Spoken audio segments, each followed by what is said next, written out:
All right, let's not play no games. I need full-on participation. I need you to get down in the comments and work with me. Who should not make this Team USA team? I'm going to give you my roster that I would keep. Let me know if you agree or not. No hesitation, no diplomatic answer. Just straight to the point on who shouldn't make Team USA. What's fascinating is the confidence behind that statement, because what we're about to break down challenges some deeply held assumptions about how USA basketball builds its rosters. This isn't just fan speculation anymore. A legitimate debate is underway about whether experience should outweigh current performance, and the answer might just surprise you. The GOAT, Caitlin Clark, should be the starting point guard for Team USA. Duh, the best thing that ever did it. Caitlin Clark starting at point guard. Jackie Young should be starting at shooting guard. That is what I believe it should be. That should be the starting backcourt right there. We move on to the wing position. I got Kahleah Copper starting at... That starting five right there signals a complete philosophical shift. Caitlin Clark at point guard, Jackie Young at the 2, Kalani Copper at the 3, Draka Hami at the 4, and Aaliyah Boston at center. Notice what's missing. The traditional USA basketball approach of stacking the roster with veterans and Olympic experience. This lineup prioritizes current form, chemistry, and, frankly, the future of the program. And here's why this matters beyond mere roster speculation. USA basketball has historically valued continuity, players who've been through Olympic cycles together, who know the system, and who've earned their spots through years of international competition. That's how Chelsea Gray made the Paris Olympics roster in 2024.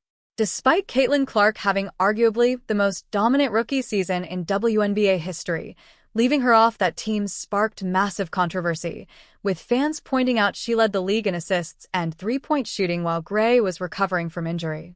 I have Kelsey Plum coming off the bench. Obviously, Kelsey Plum should make this team. I think the backcourt is set between Caitlin Clark, Jackie Young, Paige Beckers, and Kelsey Plum. You got all you need at the guard spot. You really you really don't need no more guards after that, for real. You need wings and bigs. You don't really need no more guards after those four. For guards, that's the entire backcourt rotation. Caitlin Clark, Jackie Young, Paige Beckers, and Kelsey Plum. And the argument for this lineup is actually quite compelling when you examine the numbers. Clark averaged 19.2 points and 8.4 assists per game as a rookie, leading the Fever to the playoffs for the first time since 2016. Young won a championship with the Aces and earned all WNBA honors. Plum is a proven Olympic gold medalist from the Paris Games. And Beckers, despite missing most of her college career due to injuries, demonstrated in her return that she remains one of the most talented scorers in women's basketball. But here's where the tension lies. That guard rotation leaves Chelsea Gray entirely off the roster. Gray, who won Finals MVP with the Aces in 2022, has been a cornerstone of USA basketball for years, bringing playoff experience and clutch performance. The counter-argument? Gray turns 32 in October 2024 and battled foot and leg injuries throughout the season.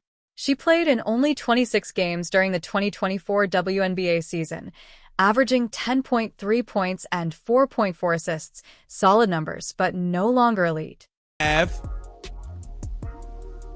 At the 4-5 off the bench. This might surprise some of y'all. Y'all gonna see where I'm going. I got Cameron Brink. On my team. I don't know about y'all. I got Cameron Brink coming off the bench for this team. I have Rickea Jackson coming off the bench on the wing for this team. I also have Kiki Area Finn coming off the bench as a backup big on this team. We have one spot left between Angel Reese, Chelsea. And here's where it gets really interesting. 3 wings off the bench, Sata Sabali, Ryan Howard, and Rickea Jackson. Wait, that's not quite right.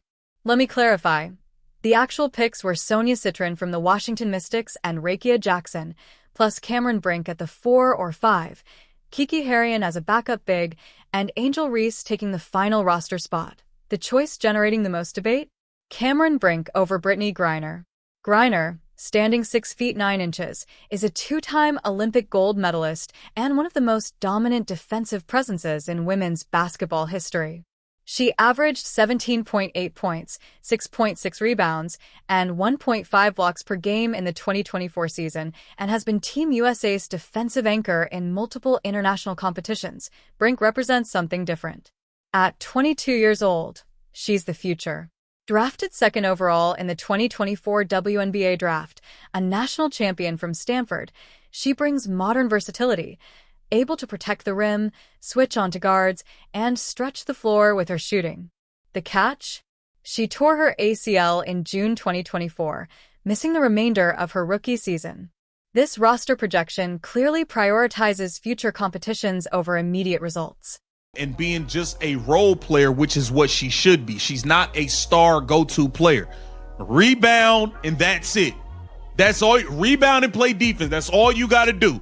That should be your role, but your team in the WNBA sucks so bad that you're trying to do more, and that's just not you.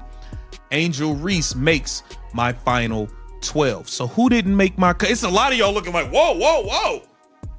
You got that right. Chelsea Gray didn't make my team.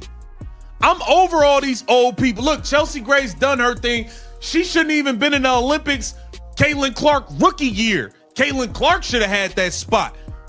Angel Reese earns the final roster spot, and the reasoning is actually quite solid, even if delivered bluntly. Reese averaged 13.6 points and 13.1 rebounds per game as a rookie with the Chicago Sky, setting the WNBA record for 15 consecutive double-doubles. She's an elite rebounder and brings relentless defensive intensity. The analysis is correct, though her role should be limited. She's not a primary scorer, nor is she running the offense. Her job is to grab boards, play physical defense, and do the dirty work. The Sky struggled in 2024, finishing 13th with a 13-27 record and missing the playoffs. When Reese tried to expand her role beyond rebounding and defense, her efficiency dipped. She shot 39.1% from the field, with a usage rate higher than ideal for her skill set. On Team USA, surrounded by elite scorers and playmakers, she wouldn't need to do more than rebound and defend. That's actually the perfect role for her spot. We got 4 of the top guards in the league. Every guard I named, in my opinion, is better than Chelsea Gray. Caitlin Clark is better than Chelsea Gray. Paige Beckers is better than Chelsea Gray. Jackie Young is better than Chelsea Gray. Kelsey Plum is better than Chelsea Gray. We don't need Chelsea Gray on this team. No disrespect. You did your thing. You've had your fair share of Olympic runs. It's time for the new generation. Time for us to move on. Britney Griner did not make this team. Britney Griner, now you can always use that 6'9" size. Let's talk about who got cut and why it matters. Chelsea Gray, Britney Griner, and Veronica Burton didn't make this projected roster. The explanation? Generational change. Moving on from veterans to build around the next wave of stars. Here's what makes it complicated. USA basketball doesn't usually operate this way. They value institutional knowledge. Players who understand international basketball, with its different rules, officiating, and pace compared to the WNBA. The three-point line is shorter in FIBA competition, the lane is wider, and the game is more physical. Veterans who've played in multiple Olympics and World Cups know how to adjust. That's why Sue Bird competed until she was 41, winning her 5th Olympic gold medal in Tokyo, and why Diana Taurasi played in the Paris Olympics at 42, becoming the oldest player in Olympic basketball history. USA basketball trusts veterans because they deliver under pressure in international games, but a counterargument is gaining traction. The gap between the US and the rest of the world is shrinking. Team USA won gold in Paris, but several games were closer than expected. Australia pushed them, and France held leads.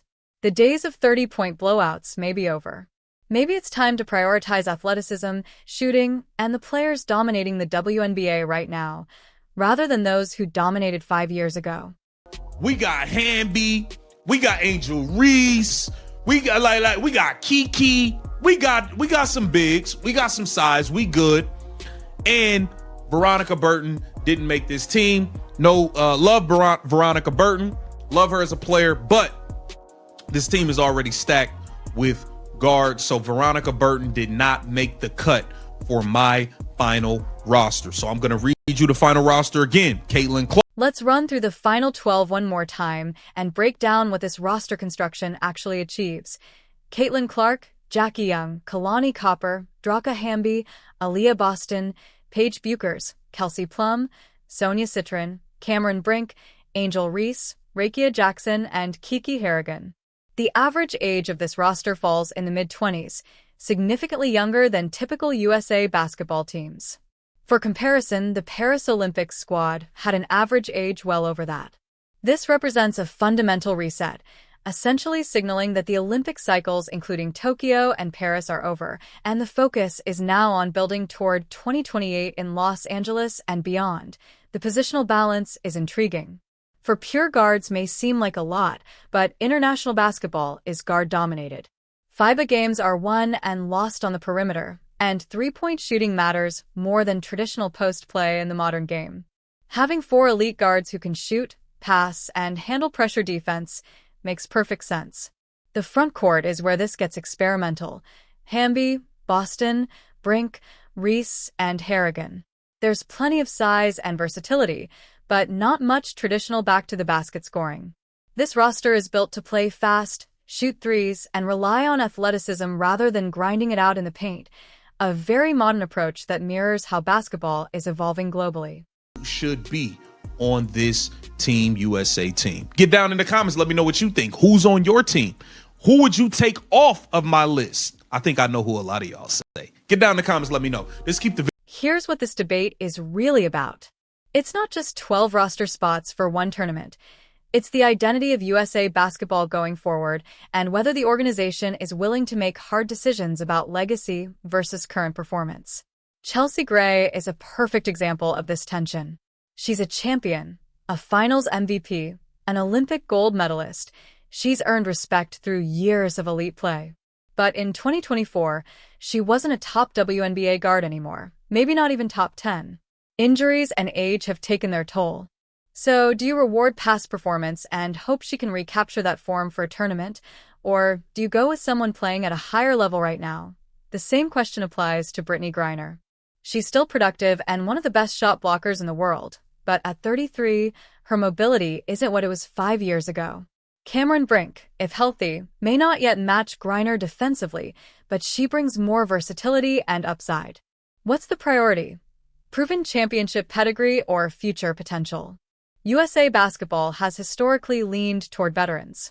That's why Diana Taurasi barely played in the Paris Olympics, yet was on the roster for leadership, and why Breanna Stewart and Alyssa Thomas were automatic selections despite injury concerns. Continuity and trust matter, but the Caitlin Clark decision changed the conversation. Leaving the most popular player in women's basketball off the Olympic roster generated massive backlash. Clark's Fever Games in 2024 averaged over 1 million viewers, with some reaching 2.3 million on networks like ABC. Olympic basketball viewership was strong, but not dramatically higher than WNBA games featuring Clark. The optics were terrible. It looked like USA basketball was punishing a rookie, even though she was clearly one of the 12 best players in the country. That decision may force USA basketball to reconsider how they build rosters. If performance, current ability, fan interest, and star power matter, you can't just default to veterans anymore. Tough choices are necessary. Champions have to be told their time is up. Performance now must take precedence over accomplishments 3 years ago. Sports organizations hate these decisions. They create controversy and hurt feelings. It's easier to keep running it back with the same core until they naturally age out. But easier isn't better. If USA basketball wants to stay ahead globally, it needs to embrace uncomfortable roster decisions. The proposed roster forces those conversations. It says Chelsea Gray's time is done, Britney Griner isn't essential anymore, and youth and current performance trump legacy. That's a bold stance, probably not what USA basketball will do, but it's worth debating. Looking ahead, 2028 brings the Olympics to Los Angeles. The pressure to win gold at home will be immense. The roster that maximizes USA Basketball's chance to win might not honor past contributions. It might prioritize shooting, speed, versatility, and players in their prime. It might look like this proposal: Caitlin Clark running the point, surrounded by shooters and athletes, Aaliyah Boston protecting the rim, Paige Bueckers providing scoring off the bench, Angel Reese grabbing every rebound in sight. A roster built to win in 2028, not one rewarding 2024 accomplishments. The question isn't whether this exact roster is correct. It's whether USA Basketball is ready to embrace the philosophy. Are they willing to prioritize performance over pedigree? Are they ready to tell legends the next generation is here? Are they prepared to build around Caitlin Clark the way they built around Sue Bird and Diana Taurasi for 15 years? If not, relying on veterans, experience, and loyalty could leave them behind. The rest of the world isn't standing still. Australia, France, Spain, Canada, Belgium, China, they are. The gap is closing. Dominance requires putting the best roster on the floor, not the most decorated one. This debate isn't about disrespecting Chelsea Gray, Britney Griner, or other veterans. It's about acknowledging that sports move forward. Generations change, and the players dominant 5 years ago may not be the ones best suited to represent the country now. The roster proposed here is aggressive, youth-focused, and built around current performance. It prioritizes shooting, versatility, and players dominating the WNBA today. Controversial? Absolutely. Potentially unpopular? Yes. But it could also be the roster that gives USA Basketball the best chance to win gold in Los Angeles. So, what do you think? Is it time for USA Basketball to move on from veterans and build around the next generation? Or do experience and championship pedigree still matter more than current stats? Should Caitlin Clark be the starting point guard, or does she still need to earn her spot behind established players? Most importantly, if you were selecting this roster, who would you cut and who would you keep? Drop your thoughts in the comments. This conversation is just getting started.